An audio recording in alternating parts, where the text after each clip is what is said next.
Game over, man. Game over. Johnny. You're gonna need a bigger boat. So serious. I am Iron Man. This is a tasty burger.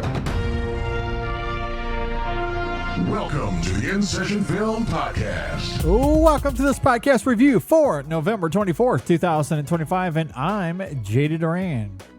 And I'm Brendan Cassidy. Hey, thanks for joining us, everybody, for this conversation. Brendan, if I had turkey legs, I'd be eating them right now. So basically, That's you're what saying I'd this be is doing. a Thanksgiving. This is a Thanksgiving movie all of a sudden. Yeah, that's what I assumed. I was shocked when I walked into this movie and realized it was not a Thanksgiving movie. Oh yeah, It's a very different movie. Yeah. I will Yeah. say this, JD. We've never had a massive disagreement where I said to myself, "Man, if I had legs, I'd kick you." I know. I've never really said that either, but maybe I'm blanking on a review. I know there was a review between Jay Ledbetter and myself where we probably both thought the same thing, but Love Jay, but I think there's a few of those. yeah, love Jay. We've worked past that, but I don't think Brendan and I have ever had a drag out fight here on the show. Maybe Lady Macbeth. Man, that was years ago. Cars maybe 3? Both were on the same extra film episode back when we had the extra film segment. Yeah, it's been a while. It's been a while. I mean, we went back and forth on challengers. I don't know how heated that got, but It's funny. I notice when it comes to our disagreements, you and I tend to get more heated towards each other when our letterbox reviews might only be like a half-star difference. But if we're like really far apart, we never fight. We're too nice to each other sometimes. I know sometimes we are too nice to each other. We'll have to contrive it one of these days. We'll just, put up a big boxing match and we'll go toe to toe. And We got to find the right movie first. Yeah. Yeah. I don't know if that's going to happen tonight. We shall see. We are here to talk about Mary Bronstein's new film, If I Had Legs, I'd Kick You. This is technically her sophomore effort. Her directorial debut came all the way back in 2008 with a film called Yeast that starred Bronstein herself alongside Greta Gerwig, Amy Judd, and the Safdie brothers of all people. How fascinating. Wow, it's like a little club. A little club before they all made it big.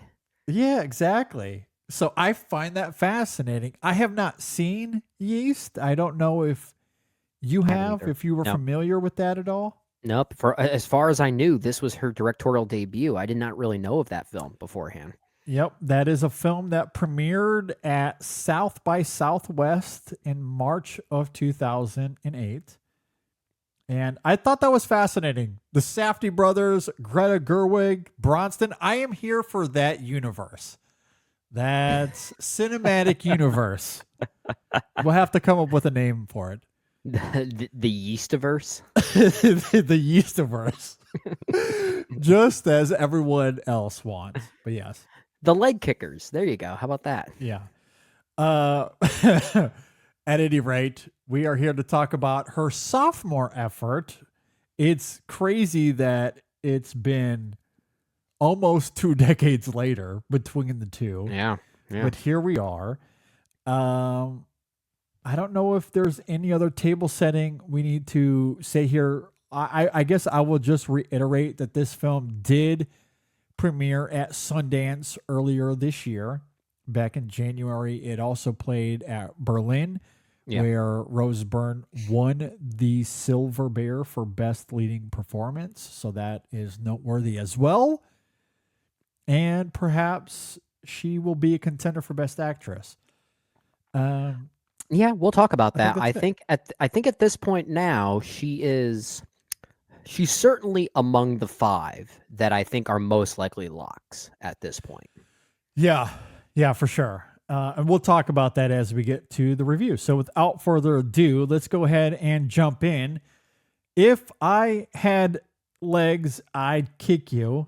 That is the name of the film. I'm not saying that to Brendan, of course.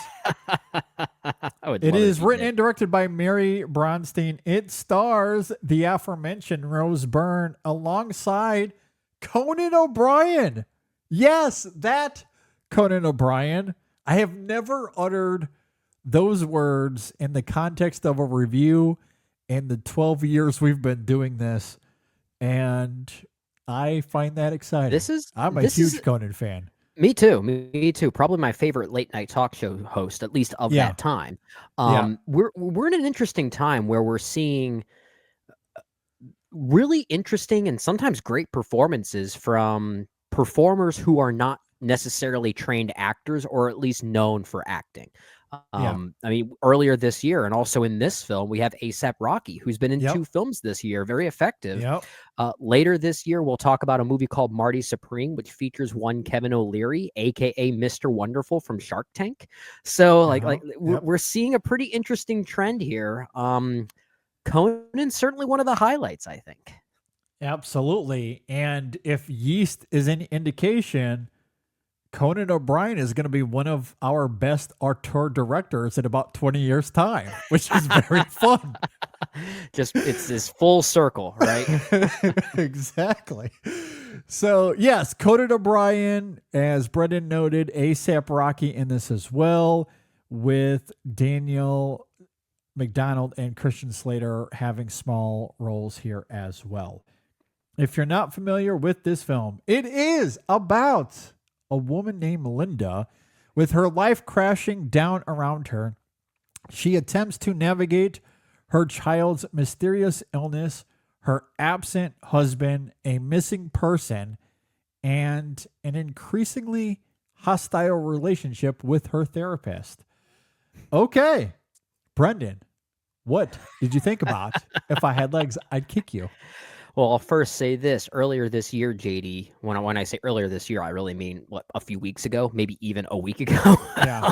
I don't even know what time is anymore. But we reviewed a movie called Die My Love, Lynn Ramsey's film, Die My Love. I know that you're going to bring this up. It's my opening thoughts as well, so I'm just going to join you in this.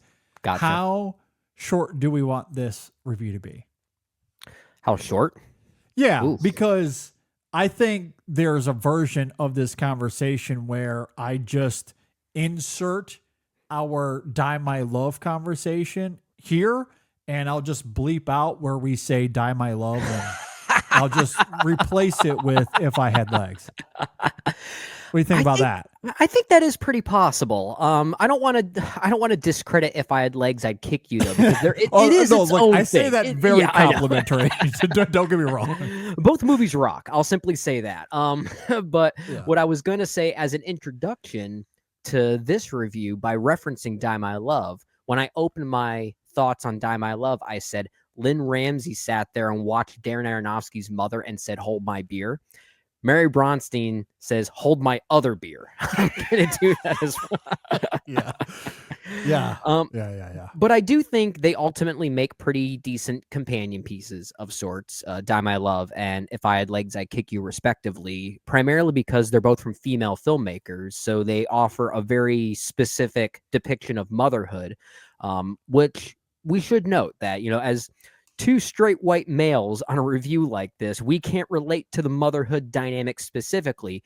We may reference a few very insightful pieces on this movie from a few female critics, and I think that might be worth doing. And I also urge everyone listening to seek those out as well for a very particular perspective. But I do think this movie is very effective. I will probably never watch it again, so naturally I quite loved it.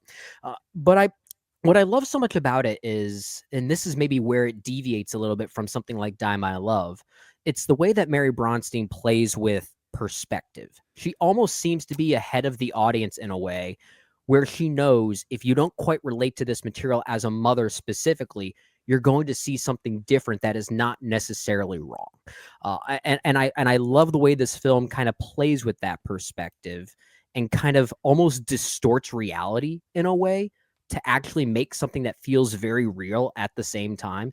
And that's a very hard thing to achieve, to make something that almost seems unrealistic to someone that can't relate to this, and somehow that unrealism makes it the most real thing that you can actually understand. Yeah. And I love the way it almost heightens that thing to make it so unheightened, if that makes any sense. Sure. I think Rose Byrne's terrific here. I think the praise for her performance is absolutely warranted. We'll talk more about that. Uh, I, I know I don't want to keep comparing this to Die My Love, because at some point I'm going to feel the urge to say which one I like more, and I don't know if I'm ready to have that conversation just yet. They have very different agendas while also not, if that makes sense. I'd say maybe one of the movies is a bit more physically visceral, where the other one is a bit more introspective. And that's not a knock on one or the other. I think just one maybe has a different emotional agenda than the other. Yeah. But I do think they are both very effective films. This one in particular, I was probably more emotionally engaged by this one, given Rose Byrne's very sympathetic but also off-putting performance. I think there's a lot of nuance there. But I do think it's a very effective film that I probably won't watch again. And honestly, I think that's high praise. Yeah, it's really hard to watch this and not think of Die My Love. I know we are not the first to invoke those two titles together, Yeah. but it is an astounding companion piece. It really is. The only difference really is that it swaps out postpartum depression with a young child who is severely sick. Outside of that, it's similarly raw and unrestrained in its approach to parenthood and the exhaustive challenges you sometimes face, especially when you're wrestling with this deep void of emptiness and isolation, much of it caused by your partner's inability to either recognize your emotional vulnerability or physically offer some sort of solace. Yeah. In Die My Love, we talked about Jackson being completely oblivious to Grace's love and desires, and it played a big role in her isolation. And this film, Charles, the husband to Linda, is gone altogether. And because he's not there, he simply cannot see or understand what Linda is experiencing, which further leads to her recoiling. Both women are forced to confront motherhood in seclusion while succumbing to mental stress and pressures due to certain complications outside of their control. The parallels are incredibly striking. Not to mention that both are anchored by a stunning central performance. J-Lo, incredible in Die My Love. Rose Byrne is phenomenal here as well. The volatility and intensity she exhibits in every moment really is something to behold. Sometimes it's surprisingly quite funny, but mostly it's suffocating and panic inducing. I say very complimentary. Mary Bronstein, I'm sorry, I wasn't familiar with your game. I love my this goodness. meme. This is becoming a Good theme in Lord. 2025, I feel like. It really is. Her Insert actor, direction. insert director. I wasn't familiar with your game. Well done. I know, seriously, it's very, very apt here. But her direction is so incredibly inspired. I love the framing and composition. A lot of extreme close-ups on Rose Byrne. If the camera isn't focused on her, there's something happening in the frame necessary to give credence to Linda's unraveling. I deeply, deeply love the choice to hide Linda's daughter from the audience. I want to talk more about that as we go here. And I also did not expect this film to have some of the very best sound design of the year.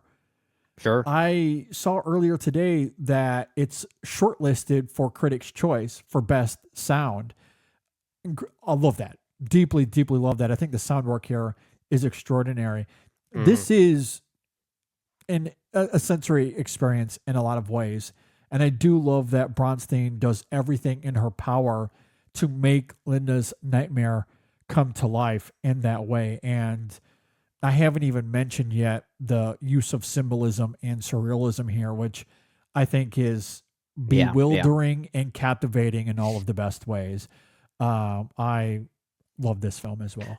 Yeah. There's a lot there that I want to bounce off on. One thing I do want to say, as far as making even more comparisons to something like Die My Love, both of these movies are technically horror movies at the same Yeah. time too. Yeah. Both Lynn Ramsey and Mary Bronstein are employing some trickery, if you will, that wouldn't be out of place in a horror film.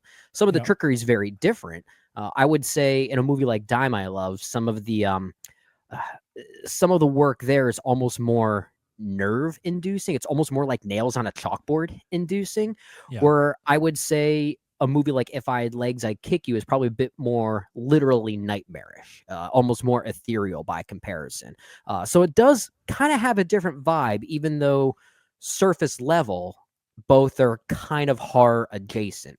But I think that's the right approach. And what I also love about this movie as a sensory experience, to your point, is not just the sound, but I also want to highlight Christopher Messina's cinematography. Yeah. There have also been some comparisons between this movie and Uncut Gems, the Safdie brothers specifically. I have seen that comparison as well, which I guess makes sense because apparently Josh Safdie is a producer on this movie. So I was gonna say the Safdies and her are related. That's why I wanted to bring up Yeast earlier to set this up.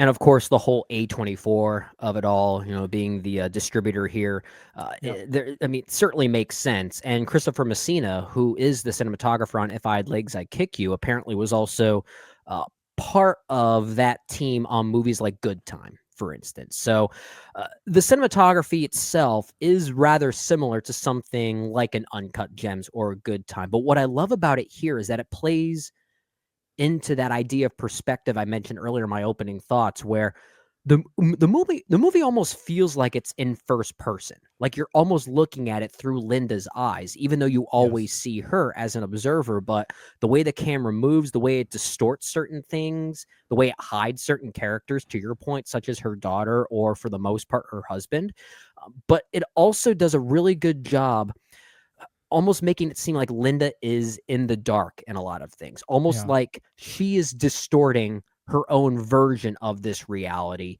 as if she kind of thinks the world is out to get her, as if she believes that because this is what she believes is maybe her own fault, the whole world is now judging her for it. And that's kind of why there's such a unnerving edge to this movie. Everyone here surrounding Linda is, for lack of a better term, kind of an asshole. But it kind of begs the question, is that only her distortion of that? Or do they truly have this sort of, I don't want to say disdain, but this uncomfortability around her because of how volatile that she is? People who are going through this are sometimes so in their element that they become very alienating to the people around them. So this is where I think perspective matters and why the movie is so interesting, because both sides here are kind of true, right? I think that's so fascinating about this movie, and there's a particular piece that I will reference later from a female critic that I think also talks about that very idea that I think is very profound. But I love the way that the movie does play with perspective there. I completely agree. I love the camera work here. As I noted in my opening thoughts, the extreme close-ups here are wonderfully effective, especially because of Rose Byrne's performance. But I think it's also great because of how it immerses us into Linda's psychology. And I think that's one of the brilliant feats of this film as well, in terms of the writing coupled with Rose Byrne's performance. I love how they give Linda these fascinating dualities that sometimes are funny and sometimes it's just pure chaos. Maybe the most obvious is that she is a therapist who needs her own therapist because she's clearly on the verge of a breakdown. The scenes when she's in session with a patient, they're often very awkward, a little humorous, but mostly we see Linda do everything in her power just to keep it together. She's holding on by a thread in a lot of those instances, and it's incredible, especially because of those extreme close-ups. One of my favorite scenes in the film is this moment when Caroline, who is a patient, and this is the McDonald character, She calls Linda in the middle of the night because, again, ironically, the advice Linda gave her was effective. It Yeah. worked. And she just wanted Linda to know. But because it was late and Linda is having her own issues, she tells Caroline that if the call is an emergency, to call 911. But moments later, she tells her that she only gave Caroline her cell number for emergencies, which is very funny. And of course, Linda is oblivious to that juxtaposition. It's also really gripping to see how this polarity in Linda manifests as it relates to her, let's say, extracurricular activities, where she's either getting a bottle of wine or she's smoking weed or leaving the hotel that they're staying at to go back to her apartment, which has this giant hole in the middle of it. That's why they're staying at this hotel, meaning that when she goes to the apartment, she's leaving her daughter alone at the hotel in the middle of the night. And so there's this constant teetering that she feels in terms of being a bad mother who shouldn't be doing those things. And she is very aware of it. But we also see that she does love her daughter. Bronstein goes out of her way to show Linda constantly setting up the feeding tube machine at night. She sings to her daughter. She climbs into bed to cuddle with her. She even buys her this hamster, even though she knows that was futile to do so. Oh my gosh, that hamster is pure nightmare fuel right there. Yes. Those oh moments, my gosh. those moments are important here because, like Die My Love, this film isn't condemning parenthood as much as it's denoting how isolating it can feel at times. And, you know, in Die My Love, when we talked about that a few weeks ago, we mentioned the film confronting the idea of maternal fulfillment and demonstrating how becoming a mother can be devastating as it is rewarding.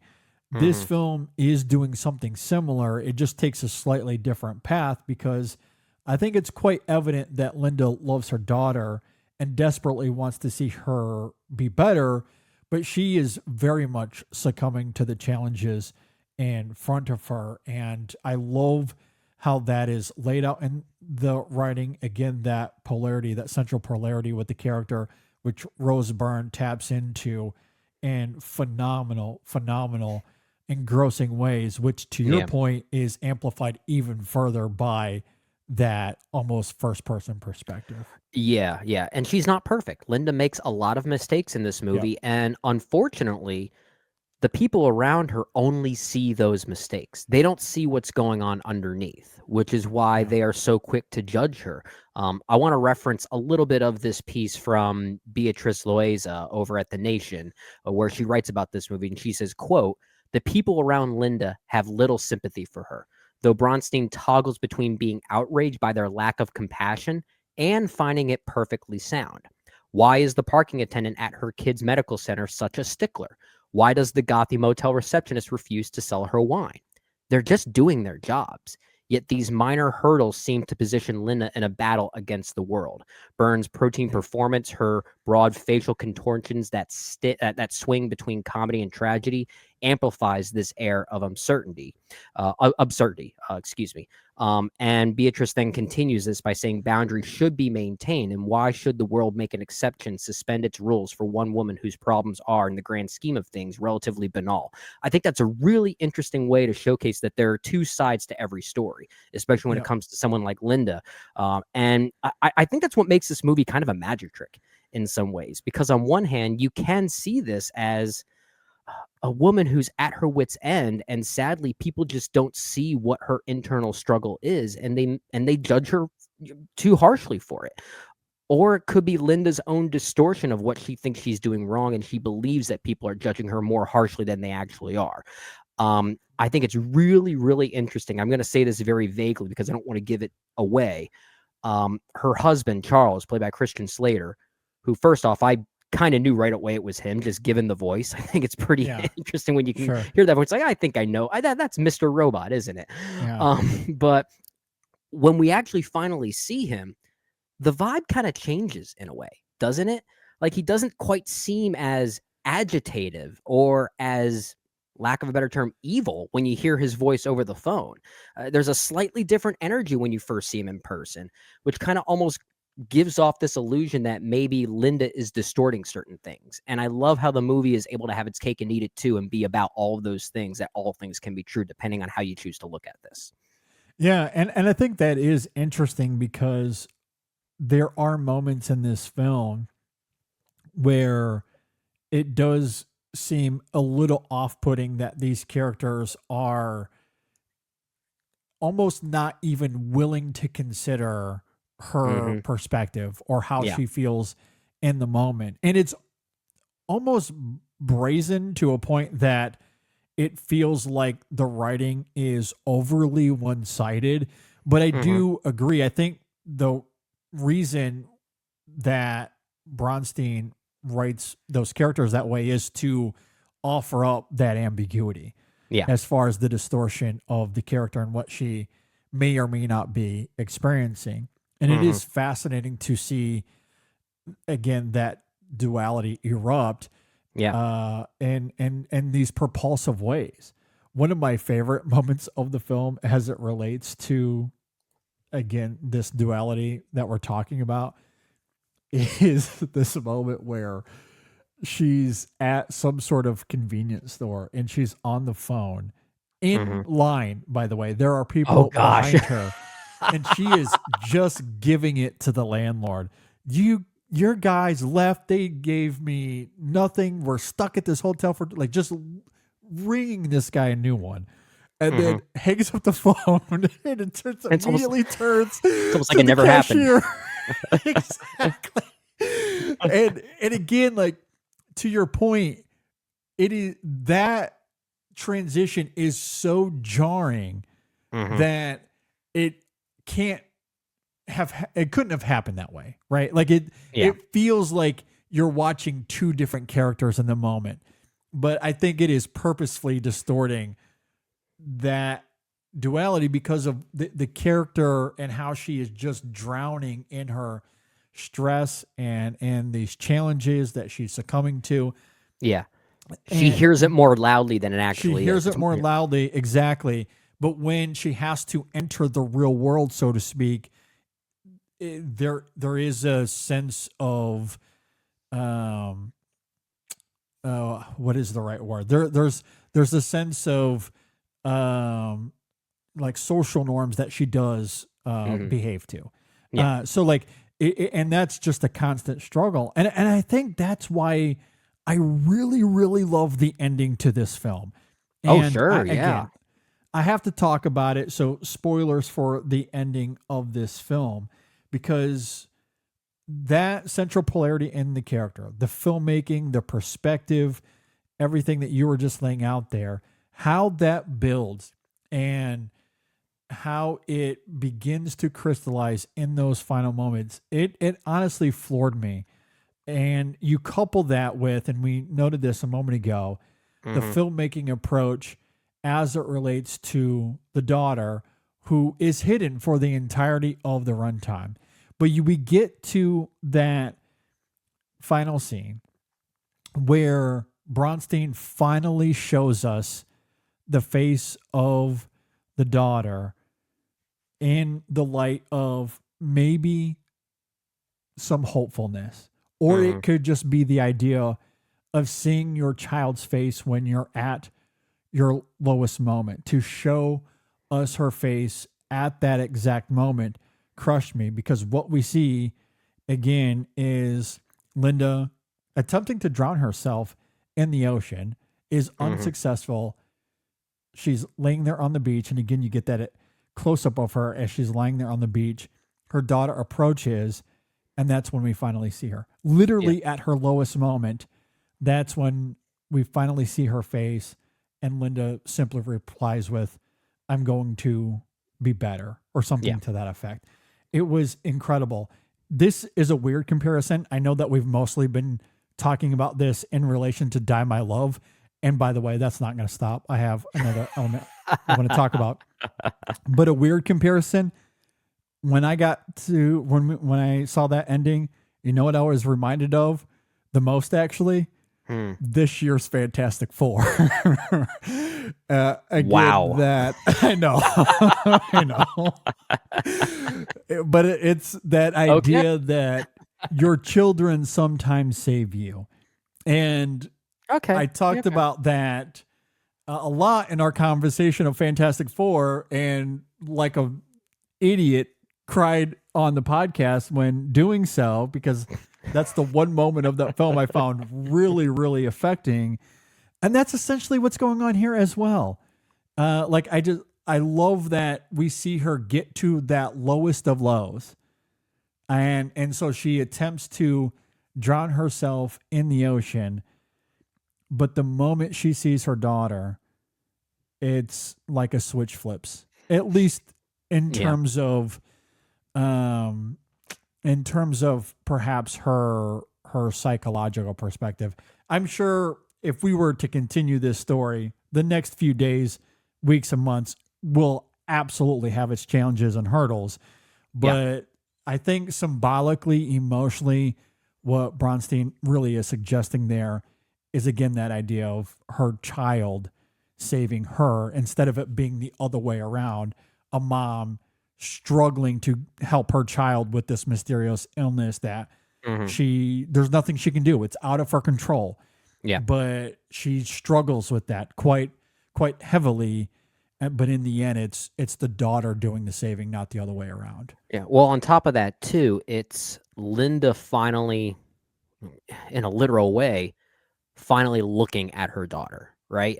And that's honestly why she was hidden for most of this movie, is Linda's refusal to properly acknowledge her daughter's existence. If anything, Linda was more consumed by motherhood and not the mother or not the child she was supposed to be mothering, if that makes sense.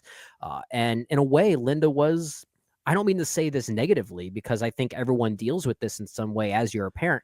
Linda was very selfish for the duration of this movie. She was more concerned about how do I get through motherhood, as opposed to when do I finally look my child in the eye and be there for them as they need it. And that's why we finally see the child when we do, because that's Linda finally looking at her the way she needs to be looked at. And I love the way that this child saving her is simultaneously when she knows what I need to do. So it works symbolically, it works emotionally. In a very brief performance, this young child actor, Delaney Quinn, is quite effective, kind of giving an almost Annabelle-like performance in some ways. But I do think it's really cool. I'm with you. I did see it as kind of hopeful by the end. And maybe I'm just in that current headspace in my own life that I chose to see it that way. I'm sure there's a potential reading that might be the exact opposite for some people, and I think there might be some room for that. But I'm at a point where I'm with you, where I did see this as a pretty hopeful ending. Well, and that's a perfect segue to the other comparison I want to make to Die My Love, because I thought about this a lot in relation to this film. When we talked about that film a few weeks ago, we talked a lot about how there are other mothers in that film telling Grace, the first year is really hard, but don't worry, it gets better. Yeah. And I feel like that idea in this film is around therapy, which is very funny because, as we've noted, Linda is a therapist by profession. So I do love that irony. Sure. But there are several scenes here where Linda is either in a therapy session with Conan. The character doesn't have a name, so I'm just going to call him Conan. And he's just therapist. yeah. And it almost doesn't matter what he says, because all Linda wants is for Conan to give her all the answers, to literally tell her what to do. We also see that Linda is supposed to be in this group therapy with other moms whose kids are suffering from what we presume is a similar condition to Linda's daughter, but she really wants nothing to do with it. And there's one vital moment in the film where Linda actively pushes back against the thesis of the group. The doctor leading the group wants the moms to feel at ease knowing that it's not their fault and that they're doing everything they can. But Linda sees all of that as bullshit, just Yeah. as Grace in Die My Love doesn't care that if it gets better after the first year, which, by the way, might be true for a lot of people. Things do get easier after the first year. That, at least that was the experience for Brandy and I. But that wasn't helpful to Grace when she's drowning in her depression. And what's interesting is that Linda is the other side of that coin, in the sense that things absolutely did not get easier for Linda. She's representative of how each phase of your kids' childhood have their own challenges, but it's even more cumbersome when they're dealing with some major medical issue, as we see here. And a simple, it's okay, it's not your fault, is not going to suffice. Not when you're on the verge of a mental and emotional breakdown. It just comes off as condescending, and it pushes Linda further down this path of feeling alone. So again, I do love how those two movies tie together in that way. And I love how, similarly to how I love that in Die My Love, I do appreciate this film using psychology in this subversive way that, like we saw for Grace, it just becomes this disingenuous tool of, we can work through our problems by talking it out, and it's not your fault, and there's all these idioms, but at the end of the day, it's not helpful.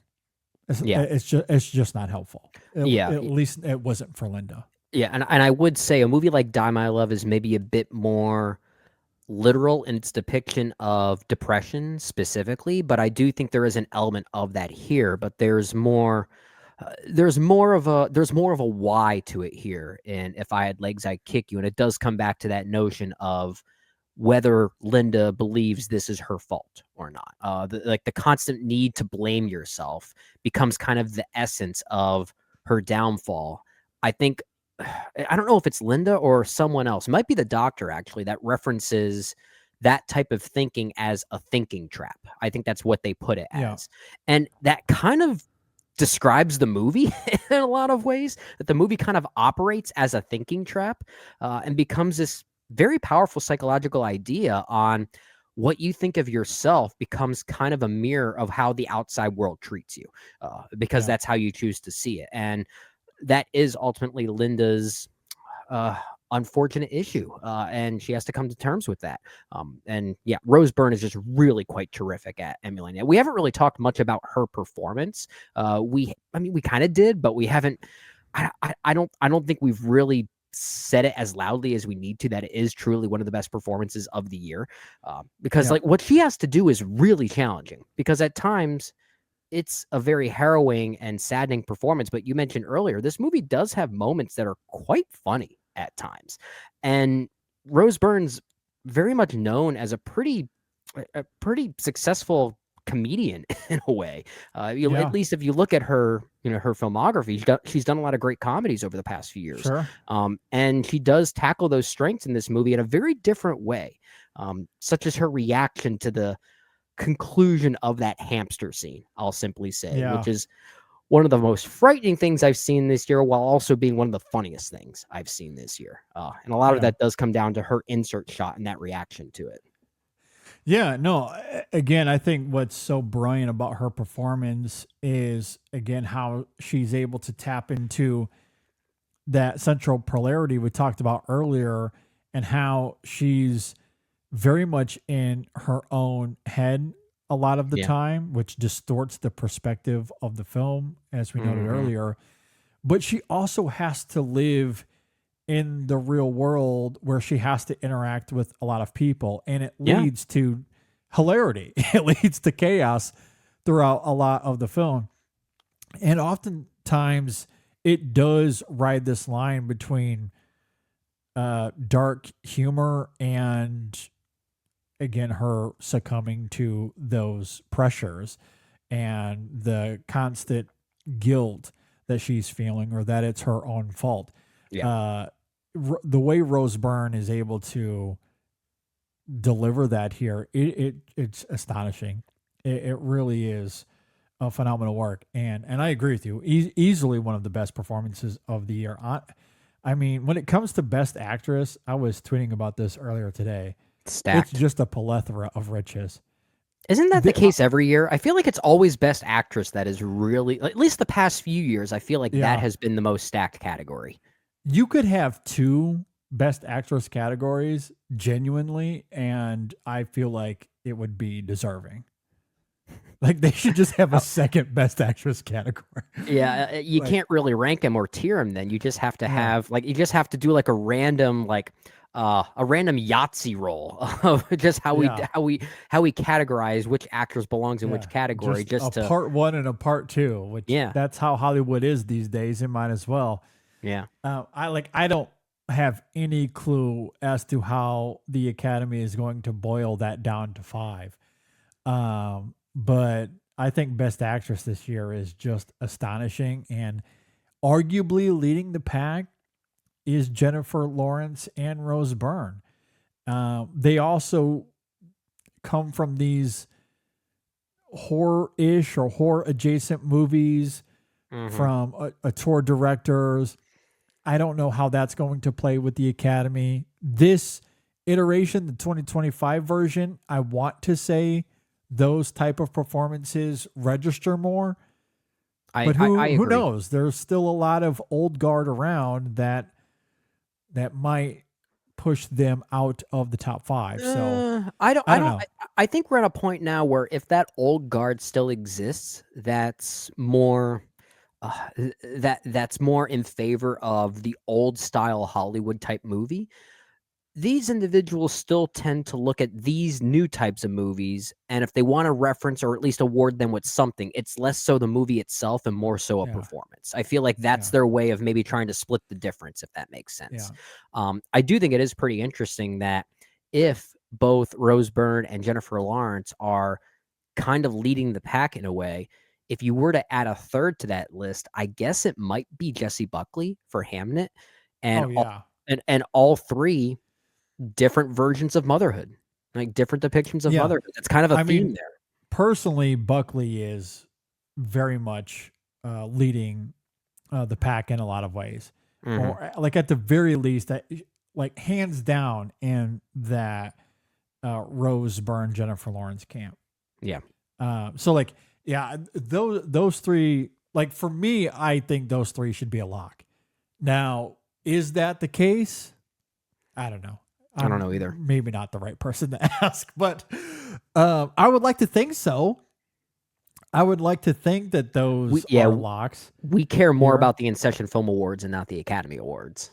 For sure. And I imagine that they will be represented once we get to the In-Session Film Awards. But, it's hard also not to think about Renee Raitsev. You have Chase Infinity as well in that mix. I don't think Begonia is going to have much of an awards impact, but I think there's an argument that that's Emma Stone's best work working with. I'm looking at my list. I'm trying to think of who else maybe has a chance of getting nominated. I'm not sure if I could see Ava Victor for Sorry Baby making it in there, or who else am I thinking of? Susan Chardy for On Becoming a Guinea Fowl, although that would be a really inspired nomination. It would be.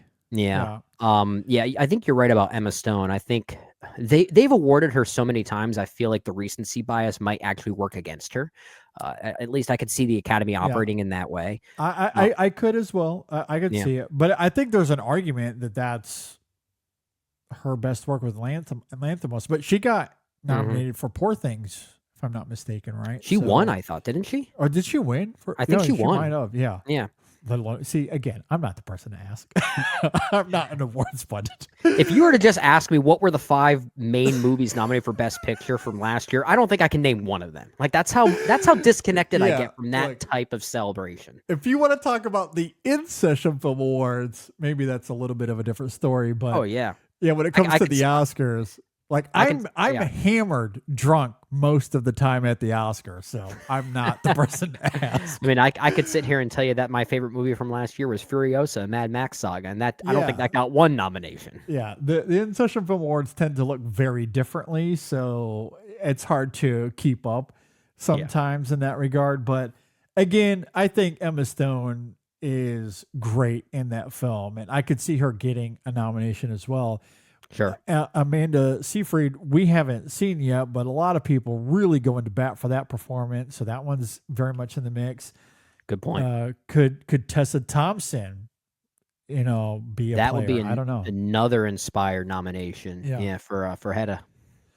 So, again, we brought up at least 10 different performances there that are worthy of being in the conversation. So, like, I don't know. Like, it's really hard to say. I will say though, Rose Byrne, I think is top tier. Like, of that crop, top tier. Like, it should be a lock. To me, it's just it's astounding how suffocating the performance is, how panic inducing it is, how from moment to moment she's extremely volatile, and gives credence to what you were saying a moment ago as far as the questionable decisions that the character makes. And while some people could see that as her being selfish, I don't know if that's my reading of it. And I think this is where Die My Love has a tangible impact because, again, I talked about Grace a few weeks ago and how I was wrestling with some of the choices that character makes as it relates to motherhood and where we find her at the end. And ultimately, I very much come around on that film and its symbolism and just the amount of empathy that can be taken away when you really try to understand what that character was going through.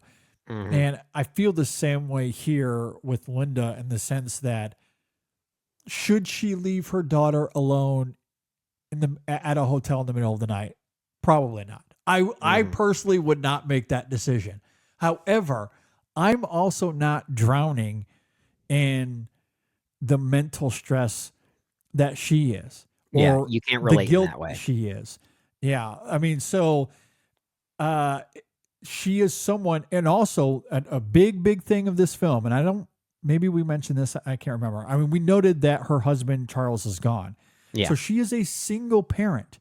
And that's why the perspective is so distorted. That's why Charles comes off so aggressively one-sided for most of this film. He's away. He gets to attend a baseball game. How lovely. He gets to be away from all of this. Yeah. So all she hears is what she perceives as his selfishness and running away from this situation. That's all she hears. Yeah. She's a single parent who has to work a day job as well, which has its own challenges. And on top of that, when she gets home, she has no freedom. Yeah. No freedom whatsoever. She has to be around her daughter all the time. It's literal life and death stakes. And so where does she get a moment to just relax, to just let herself go? The only time she can do that is literally in the middle of the night. Yeah. And it's, I think through that prism, it's more understandable and empathetic that she just needs a bottle of wine and, to smoke a joint to unwind. And, maybe go to the apartment or just watch some television, which we see her do a couple of times. Like, she watched a movie about like mothers eating babies or something like that. Yeah. And at one moment in her session with Conan, she talks about how maybe she's just not fit to be a mother. Now, again, that's what I love about the ending of this film and how it subverts that. But it's understandable that she would have that reaction. I just love how the film is able to give credence to that through the filmmaking, through the writing, but especially Byrne's performance and all of that. It's just something to behold. It's phenomenal. The story she tells Conan about her previous pregnancy before her current child, and asks this really, really tough question. Yeah. Did I have the wrong one? I'll simply say that's that. heartbreaking. That Yeah, is rough. That is rough. it is rough. Yeah. And again, like that is an arduous moment in this film, but I think all of those arduous moments, those questionable choices, the hardships, the constant feeling of being alone. My husband is gone. He's not helping me in all of this. I am suffocating. All of that goes away in that final shot when we see the face. I think that's why it's very important that Bronstein shows us the face, because that's the one moment, the only moment of this film where Linda finally can take a breath, so to speak, and that's where she relinquishes and does kind of give in to hope there. I will be better. The movie kind of does that twice, actually. That time being more for Linda than it is for us, but the first time more for us when we finally see Charles's face. And I'm not sure if you had the same reaction I did. I mentioned it earlier, but every time we heard Charles's voice on the phone, I kept thinking, man, this guy sucks. This guy's the worst.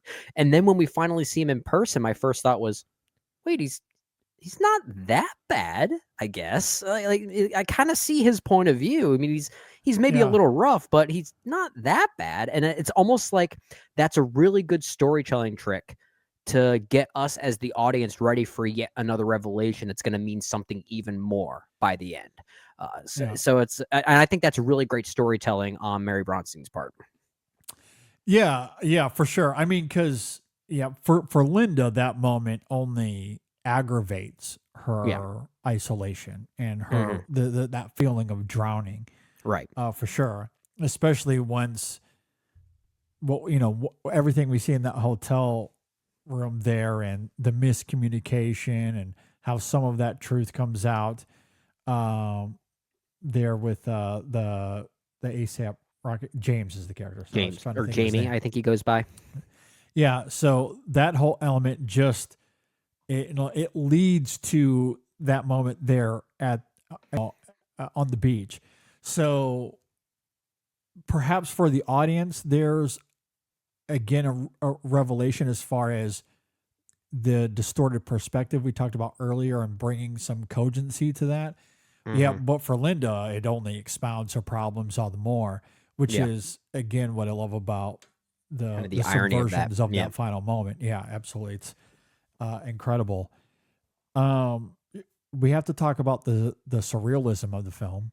Sure. What did you think about that?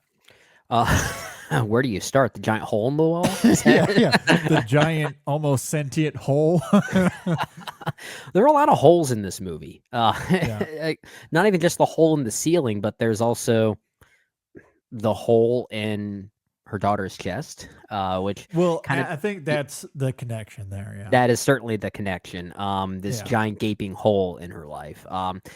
It's definitely I don't want to call it an obvious metaphor, but it is certainly a grotesque one that does amplify the grotesqueness of Linda's living of motherhood, what she's going through in motherhood. I think it amplifies the grotesqueness of it, but it's also I like the dreamlike imagery of it, which I think also simultaneously complements this kind of dreamlike distortion of reality from Linda's perspective. So there's a lot going on there that I think kind of works in favor of whether this movie is purely a distortion of Linda's reality, or if there is more of a grounded nature to it all. I mean, the movie basically is using this giant hole in the ceiling as a never-ending abyss of what she is going through. And it's certainly felt. It's a very like, it's one of those metaphors that you feel more than maybe you think about, which I actually kind of like. Like I like metaphors that actually stimulate an emotional response, which we don't see very often. They're usually there to stimulate a very intellectual response. And this one still does, but it does amplify the tonal energy of the movie simultaneously.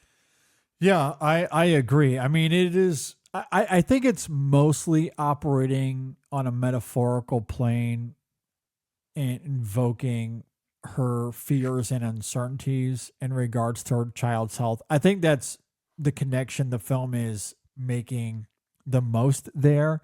However, I think what's brilliant about, again, going back to the direction of this film and some of the clever things that Bronstein does here, because there's a moment in this film, again, that I find kind of funny, the subtle dark humor of this movie, where the hole in the apartment, while it might function symbolically for the most part, but Bronstein does remind us that there is a literal hole in the apartment because, again, since we're in spoilers here, there's a moment where she and James go over there and James falls through the hole and breaks his leg where the bone is sticking out of his leg.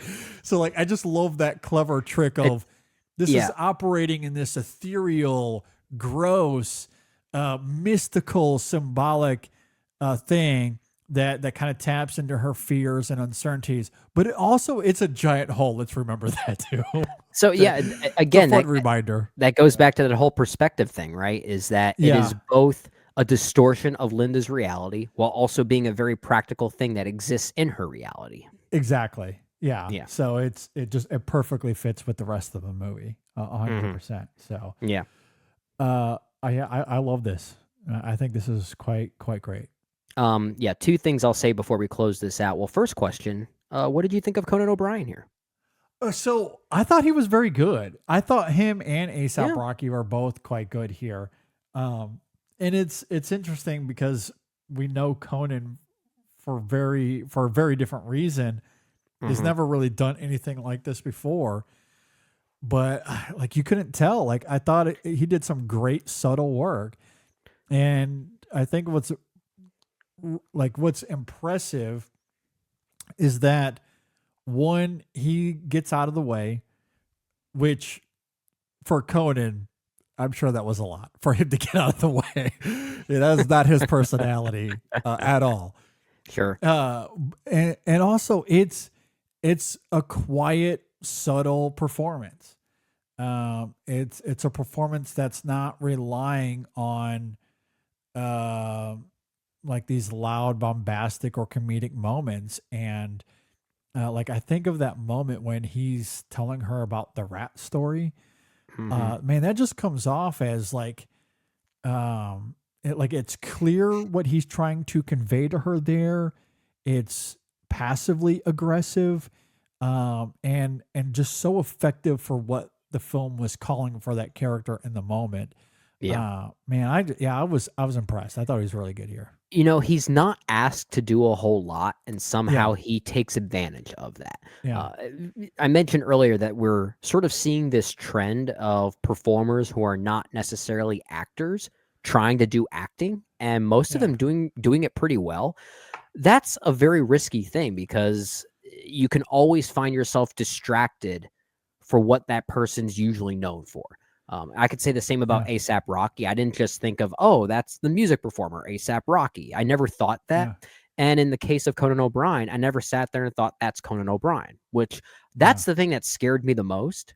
That is admittedly the thing that still scares me the most about Marty Supreme later this year, because every time I see those trailers and I see Kevin O'Leary, I think, oh, that's Shark Tank. Like, that's all I see. So hopefully the movie is able to trick me into just seeing the character he's playing.